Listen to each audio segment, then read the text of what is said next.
नमस्कार दोस्तों, मैं निकुंज पटेल एक बार फिर से इस मॉर्निंग मोटिवेशन पंच में आप सबका हार्दिक स्वागत करता हूं। दोस्तों, भारत पर जब कोई देश टेरिटोरियल वॉर करता है यानी कि उसकी जमीन हड़पने की कोशिश करता है तो भारत के बीएसएफ जवान यानी कि भारतीय सेना फोर्स जो होती है उसका जम के मुकाबला करती है। और उस मुकाबले में अगर भारत के जवानों की जीत होती है तो पूरा देश बहुत आनंद और उत्साह में होता है। इसी तरह देश के अंदर भी एक वॉर चल रही है। वो वॉर क्या है? लोकल प्रोडक्ट और फॉरेनर प्रोडक्ट। लोकल प्रोडक्ट और फॉरेनर प्रोडक्ट के बीच में अभी जम के मुकाबला हो रहा है और उस मुकाबले में हम कहीं ना कहीं पीछे होते हुए दिख रहे हैं। दोस्तों, ऐसा क्या होगा कि हम पीछे दिख रहे हैं? दोस्तों, एक पहली बात तो ये होती है कि भारत में मैन्युफैक्चरिंग यूनिट कम है, यानी कि मैन्युफैक्चरिंग यूनिट इतने कम होने के कारण भारत के प्रोडक्ट की ब्रांडिंग अच्छी तरह से नहीं हो रही है, उनकी कंपटीशन अच्छी तरह से नहीं हो रही है। इसीलिए फॉरेनर प्रोडक्ट लोकल प्रोडक्ट पर हावी है और कहीं ना कहीं हम लोकल प्रोडक्ट खरीदने की बजाय फॉरेनर प्रोडक्ट खरीदते हैं।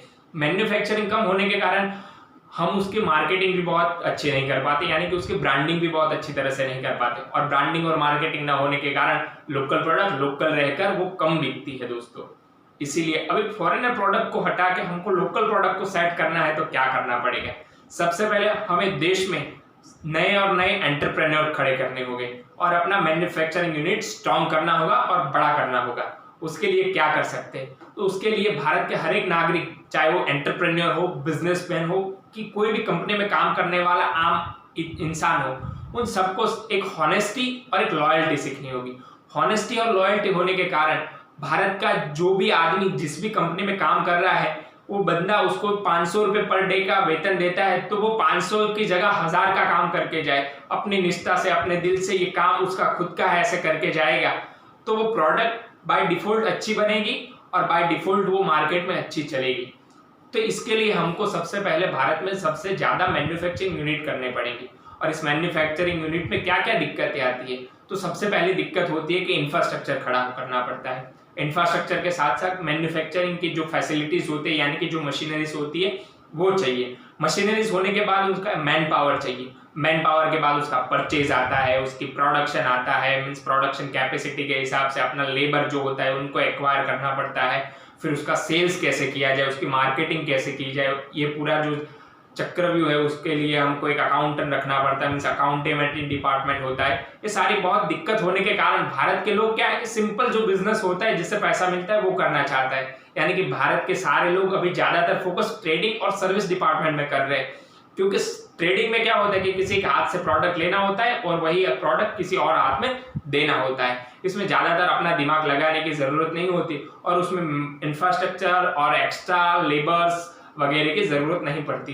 तो इसीलिए भारत के हर एक लोग मैन्युफैक्चरिंग में ना जाके ट्रेडिंग और सर्विस डिपार्टमेंट में जा रहे हैं। तो दोस्तों, आज से हर एक नौजवान को हम कहना चाहते हैं कि आप जॉब करो, उससे बेहतर है कि कोई छोटा मोटा एंटरप्रेन्योर बनो या बिजनेसमैन बनो।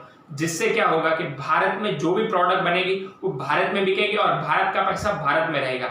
अभी क्या हो रहा है कि भारत में जो भी लोग रह रहे हैं वो बाहर के प्रोडक्ट ज्यादातर यूज कर रहे हैं और उसका मुनाफा जो होता है वो फॉरेन कंपनीज को होता है, यानी कि XYZ देश को होता है। तो उससे क्या होता है कि हमारी इकोनॉमी धीरे धीरे डाउन होती जाती है और उनकी इकोनॉमी धीरे धीरे इनबिल्ट होती जाती है, यानी कि बढ़ती जा रही है। तो दोस्तों, आज हमारे देश के अंदर जो चल रही है local products versus foreigner products, जिसका ट्रेंड अभी बहुत गर्मा गर्मी में है। तो दोस्तों, हमें क्या करना होगा? हमें एक नए नए एंटरप्रेन्योर खड़े करने होंगे। नए नए एंटरप्रेन्योर खड़े होने के बाद अपने लोकल प्रोडक्ट को फोकस कैसे किया जाए, उसकी ब्रांडिंग कैसे की जाए, उसका मार्केटिंग कैसे जाए। हम अभी तक एक ही बात देखते थे प्रोडक्ट के अंदर, उसकी MRP और उसकी एक्सपायर डेट। अब हम प्रोडक्ट खरीदने से पहले उसके MRP और मैन्युफैक्चरिंग और एक्सपायरी डेट तो देखेंगे ही देखेंगे, पर साथ में वो मेड इन इंडिया का सिंबल है कि नहीं उस देखना पड़ेगा। जब हम मेड इन इंडिया का सिंबल देख के हर एक प्रोडक्ट खरीदेंगे तो देश का पैसा देश के अंदर रहेगा, देश की इकोनॉमी बढ़ेगी, देश की GDP बढ़ेगी और देश की अर्थव्यवस्था देश दुनिया के सामने आएगी और वो अर्थव्यवस्था इतनी स्ट्रांग होगी कि भारत के सामने कोई भी देश ऊंची आवाज करने से पहले 4 बार सोचेगा।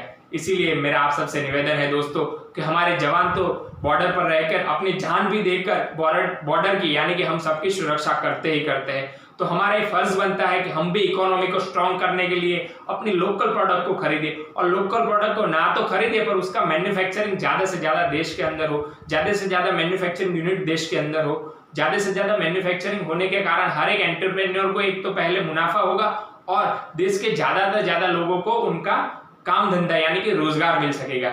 इसीलिए दोस्तों अपने मेड इन इंडिया प्रोडक्ट पर फोकस कीजिए। थैंक यू, शुक्रिया, धन्यवाद। अगर दोस्तों आपको मेरा ये वीडियो अच्छा लगा है तो मेरे इस वीडियो को जरूर शेयर करिए। अगर आपने अब तक मेरे चैनल को सब्सक्राइब नहीं किया है तो मेरे चैनल को सब्सक्राइब करें और बाजू में रहे बेल आइकन को हिट करें।